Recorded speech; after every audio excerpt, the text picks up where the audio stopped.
ABC news में आपका स्वागत है। मौसम की नई अपडेट जानने के लिए हमारे चैनल को लाइक और सब्सक्राइब करें। हिसार, हरियाणा के जींद जिले में वीरवार रात को तेज हवाओं और ओलावृष्टि ने किसानों की मेहनत को बर्बाद कर दिया, खासकर गेहूं और सरसों की फसल पर। 30 से ज्यादा गांवों में ओले गिरे, जिससे खेतों में खड़ी फसल बिछ गई। तेज हवाओं की वजह से गेहूं की फसल गिर गई और ओलावृष्टि के कारण सरसों की फसल को भी भारी नुकसान हुआ।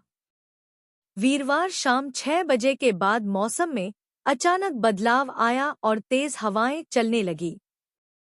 इसके बाद नरवाना, उचाना, जींद, पिल्लूखेड़ा सहित कई क्षेत्रों में बारिश और ओलावृष्टि हुई।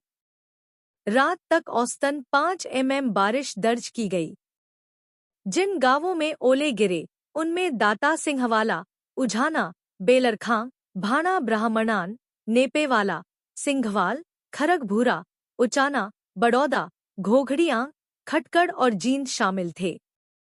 हवाओं की गति लगभग 20 किलोमीटर प्रति घंटा थी, जिसके कारण किसानों की गेहूं की फसल गिर गई और जिन किसानों ने हाल ही में सिंचाई की थी, उनकी फसल भी तेज हवा के कारण बिछ गई।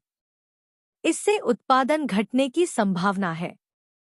इसके साथ ही बाराबंकी, शामली, सहारनपुर, मुजफ्फरनगर, बागपत, मेरठ, गाजियाबाद, हापुड़ और गौतम बुद्ध नगर में भी बादल गरजने व बिजली चमकने के आसार जताए गए हैं।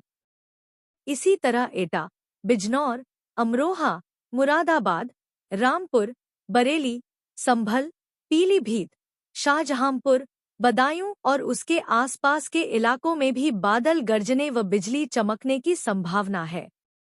इसके अलावा बुलंदशहर, अलीगढ़, मथुरा, हाथरस और कासगंज जिले में भी बादल गरजने के साथ ही बिजली चमकने के आसार जताए गए हैं। वहीं 21 फरवरी को प्रदेश में मौसम साफ रह सकता है। इस दौरान भी दोनों हिस्सों में छिछला कोहरा छाने के आसार जताया गया है। ऐसे ही 22, 23, 24 और 25 फरवरी को भी मौसम साफ बना रह सकता है। इस अवधि में भी कोहरा छाने का अलर्ट जारी किया गया है। वहीं प्रदेश में तापमान की बात करें तो न्यूनतम तापमान 10 के ऊपर ही बना हुआ है। अयोध्या में सबसे कम 10, बरेली में 10.1, बहराइच में 10.2, नजीबाबाद में 10.8, गोरखपुर में 10.8, बांदा में 11.1 और फुर्सतगंज में 11.1 न्यूनतम तापमान बना हुआ है। लखनऊ में 12.2 न्यूनतम और 29.7 अधिकतम तापमान दर्ज किया गया है।